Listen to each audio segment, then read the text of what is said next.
How's it going, guys? It is your host with the most, head barely in frame gamer here. Welcome back. We're doing something a little different today. As you may have seen from the thumbnail, we are taking a look at this. So, the majestic thing before you here is the LEGO 2021 Ultimate Collector Series Republic Gunship.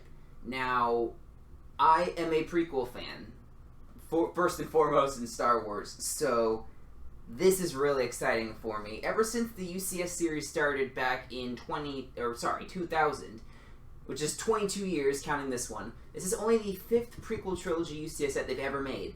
And that's if you include things like a Darth Maul bust, a General Grievous figurine, basically, and a $40 Chrome Naboo Starfighter.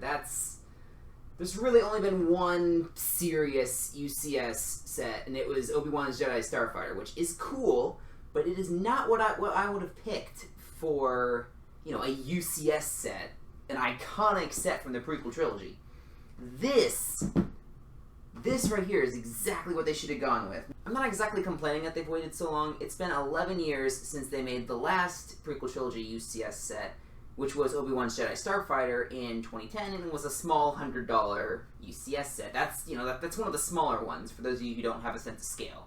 I guess you can't technically see it, but the Star Destroyer that is normally in frame whenever I stream, that is one of the larger ones, to put it into context. This is still one of the larger LEGO sets that they've ever made for Star Wars. This is on the larger end. All of the other UCS sets, the Darth Maul bust, I think technically is $150. It's got a few pieces, that's all, that's small scale. This, over 3,000 pieces. This is what prequel fans have been waiting for everywhere. I know this is a little different from my content. I normally play video games. I sometimes make an occasional sketch thing, almost like a sketch comedy type video, and those are normally update things, but as someone who has been a LEGO collector for 15 or 16 years now, I have been really impressed with the level of detail and the building techniques that they've been able to work in with all the new pieces and the better building techniques. So I wanted to dedicate a video to taking a look at what I think will be one of my favorites, if not my favorite, LEGO Star Wars set in my collection. And I wanted to go through this process with you guys, talk about the building techniques they used, and frankly just have a lot of fun with this, because I'm looking forward to this. So without further ado, I'm going to unpack things, lay out all the bags, and we're going to see what it looks like.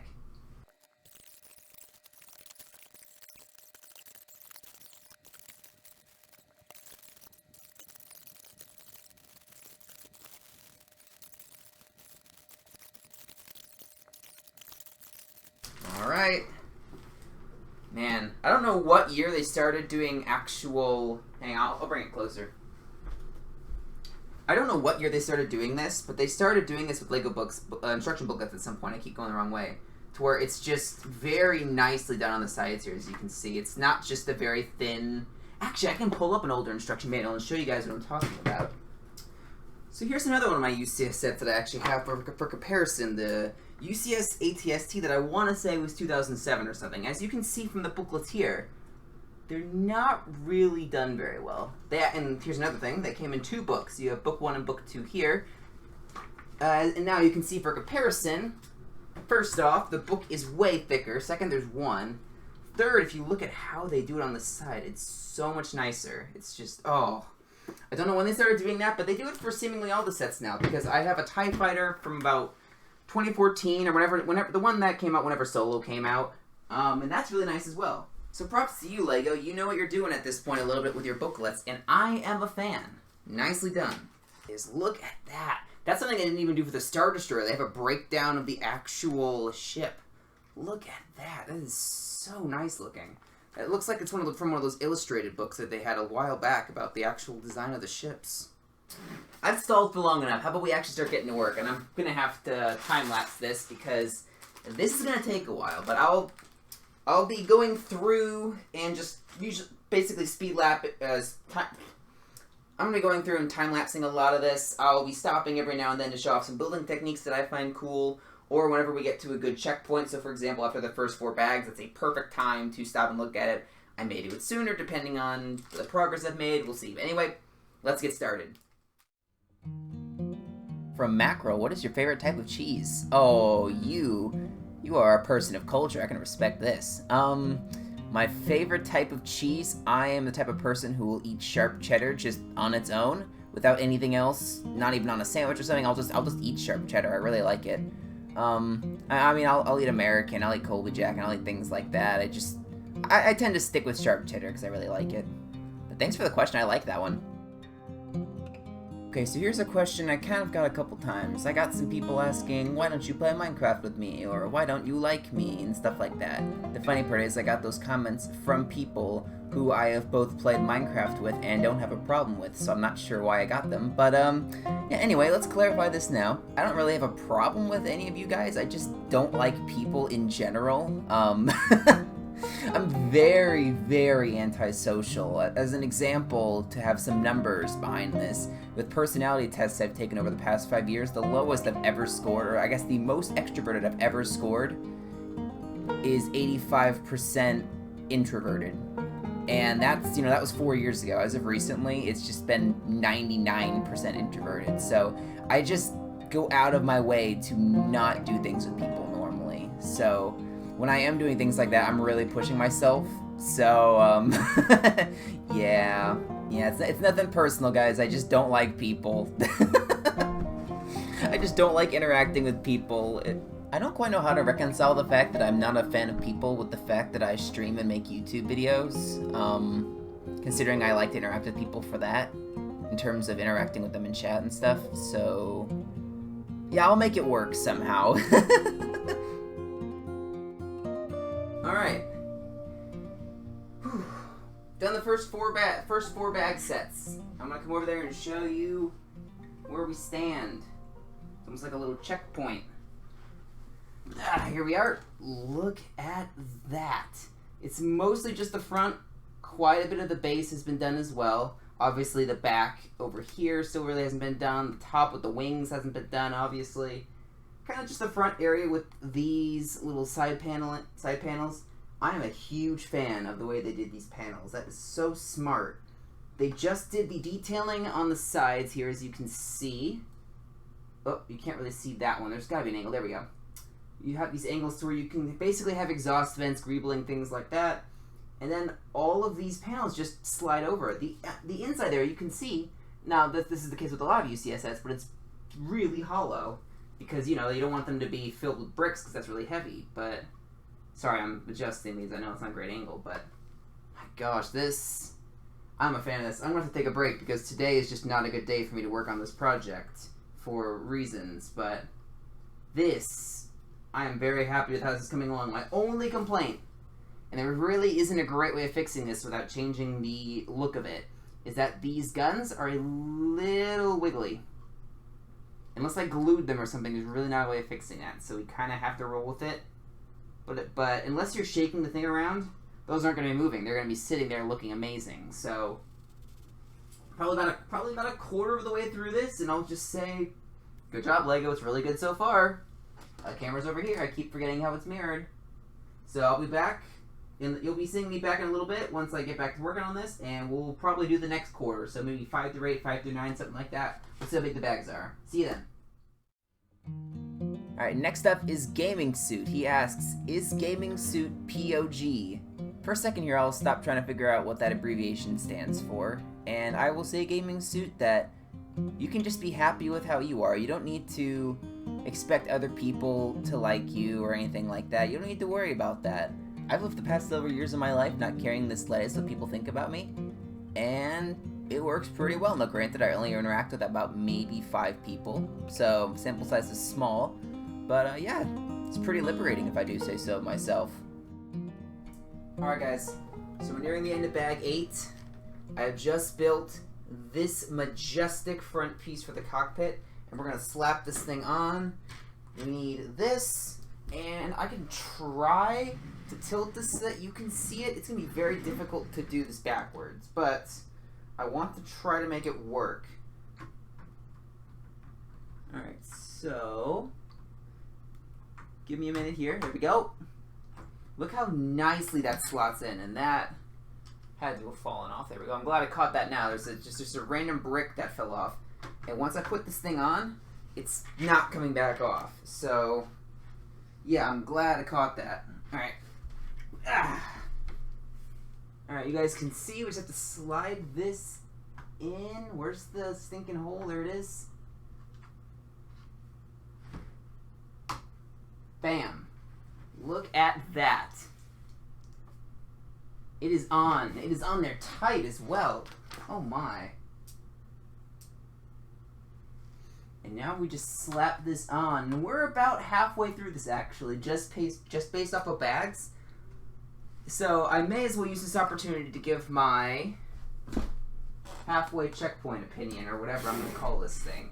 So I scooched the table up. So we are very limited on space here, so I will just sit like this. Hi. So, what are my thoughts on this so far? I am absolutely loving this. The level of detail on this thing just blows me away. The fact that it lines up so nicely, I mean, it's such a smooth transition. I mean, I did kind of mess up on the stickers on these. They're at the very least facing the right way in terms of radial symmetry. I think they're facing the way you would want them to be. They're unfortunately not perfectly centered, but I mean, it's a circle piece. Being able to apply a sticker to a circle piece perfectly, that basically makes you president if you're able to pull that off. So, I mean, all we have left are the doors, and then we have the entire back area with the wings and the engines. I am really excited to keep going with this, but I'm going to be picking it up in tomorrow for me. For you guys, it's just going to be a cut. But alright, we have a certain ship saying, someone in my school looks exactly like you. I don't know how to answer this non-question, but thanks for letting me know. We have David in Windows asking me, why did you name yourself Bluebeard if you don't have a beard and also aren't blue? Yes, really good question. I want to say I've maybe told this story once in the past. I can't quite remember. It may have been for my 100th video or something, I don't know. But, in case I haven't, I'll tell it again. So, when I was a little kid, I could not stand the taste of mint. Now granted, I still can't stand the taste of mint nowadays, but I'm an adult, so I put up with it for toothpaste and things like that. But that's a segue to the real part of the story. I couldn't use mint toothpaste because it would burn my mouth, or it would feel like it would burn my mouth. I don't think it actually did, but yeah, it felt that way.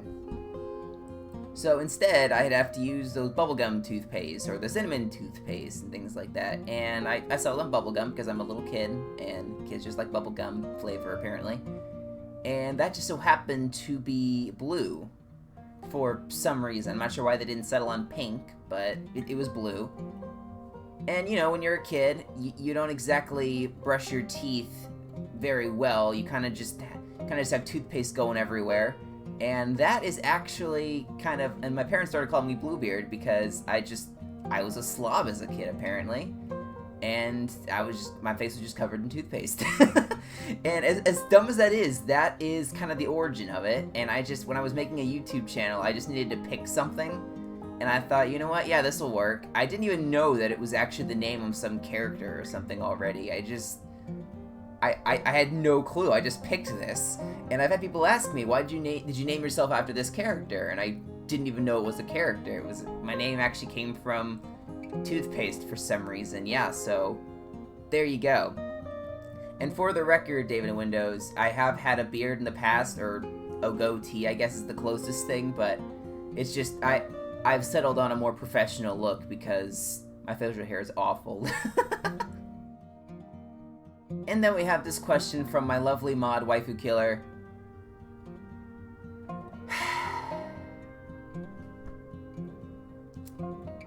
Waifu Killer, I have to ask you a question. Do you see this ice here? Do you see this ice that you are standing on? Do you see how thin it is? Do you? Alright, I'll leave it at that. You have a good day, Waifu Killer. So what are my thoughts on this? I just finished building it. Probably took maybe a little over 8 hours. I admittedly didn't keep track. I'll have to look back at the footage and see how much time I actually spent on this.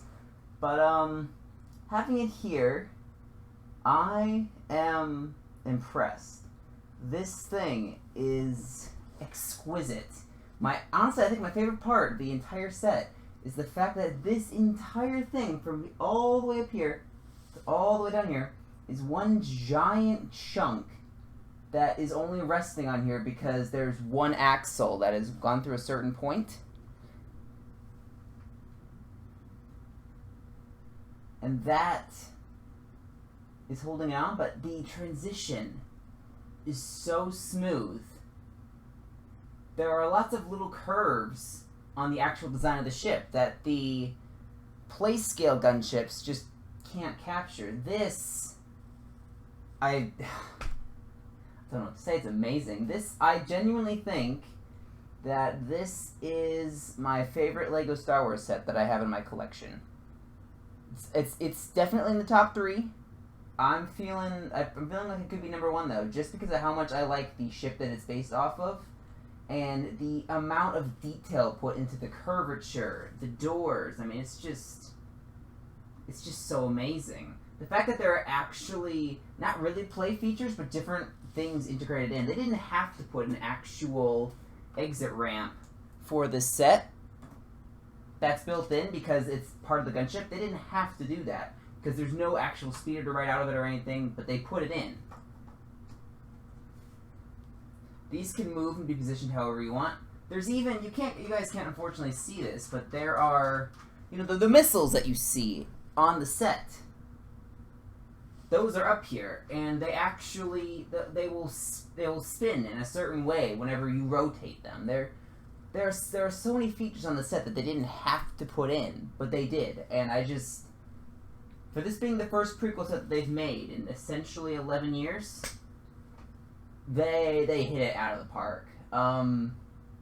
LEGO, do more stuff like this, please. Thank you guys for watching this. I hope you enjoyed. Like I've said at the beginning, it's a little different than what I normally do, but this is, LEGO collecting is one of my passions, and this is one of my favorite ships from the Star Wars trilogy. Or the prequel trilogy, I should say, because there's more than 3 Star Wars movies. But yeah, I just wanted to share this experience with you guys, because it's not every day you get something like this. So I wanted to share it with you. So until next time, guys, this is Bluebird Gamer signing off. God bless America.